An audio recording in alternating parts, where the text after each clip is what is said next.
నీతి ఆయోగ్ మాజీ సీఈఓ అయినటువంటి అమితాబ్ కాంత్ గారు అయితే మరి ఇప్పుడు కొన్ని వ్యాఖ్యలు చేయడం జరిగింది. సో దేని గురించి పోయి అంటే మొన్న H1B వీసాల మీద డొనాల్డ్ ట్రంప్ మరి ఫీజులు పెంచాడు కదా. సో దీని గురించి ఆయన మాట్లాడుతున్నాడు. ఏమన్నాడు అంటే ఏదో మరి డొనాల్డ్ ట్రంప్ మరి వీసాల మీద ఫీజు పెంచాలని చెప్పేసి ఏదో ఆనందపడిపోవచ్చు, కానీ దీనివల్ల యూఎస్ఏకే ఎక్కువ నష్టం జరుగుతూ ఉందని చెప్పేసి ఒక స్టేట్మెంట్ ఇచ్చారు.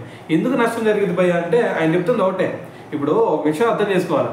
ఇప్పుడు వీటి మీద ఫీజులు పెంచాలనుకోండి, విదేశాల నుంచి మరి యూఎస్ఏ వెళ్ళే వాళ్ళ సంఖ్య ఖచ్చితంగా తగ్గింది. సో మరి తగ్గటం వల్ల ఎవరైతే మరి విదేశాల్లో టాలెంటెడ్ పీపుల్ ఎవరైతే ఉంటారో సో వాళ్ళందరూ కూడా అక్కడ వెళ్ళటం అనేది స్టాప్ చేస్తారు. సో మరి దాంతోపాటు ఇంకో విషయం ఏంది, మరి అక్కడ ఉన్నటువంటి కంపెనీలు ఏవైతే ఉంటాయో మరి కొత్త వాళ్ళని తీసుకోవడానికేమో వాళ్ళకి సాధ్యం అవుతుంది. మరి పిచ్చి వాళ్ళందరూ కూడా కంపెనీలో జాయిన్ అవుతారు. సో దానివల్ల వాళ్ళకి ఇంకా ఎక్కువ ఎఫెక్ట్ పడుద్ది. సో అందుకని చెప్పేసి వాళ్ళు ఏం చేస్తారు, కంపెనీలన్నీ కూడా హైదరాబాద్, బెంగళూరు ఇలాంటి సిటీలకు వస్తారు. సో మరి అలా రావటం వల్ల మరి అక్కడ నుంచి ఇక్కడికి వచ్చేస్తే మరి అక్కడ డెవలప్మెంట్ ఆగిపోయింది కదా. సో దానివల్ల మరి ఎవరికి నష్టం ఎక్కువ కలిగింది. సో మరి ఆటోమేటిక్గా ఆ కంపెనీలన్నీ ఇక్కడికి వస్తే ఇక్కడ మరి ఆర్థికంగా మనం బలపడతాం. సో దానివల్ల వాళ్ళు ఏమవుతారు, ఆర్థికంగా ఇంకా డౌన్ అవుతారు కదా. సో దీనివల్ల నష్టం ఎవరికి, మరి యూఎస్ఏకే కదా ఎక్కువ నష్టం. సో దీని గురించి ఇప్పుడు ఆయన అయితే మాట్లాడటం జరిగిందనమాట.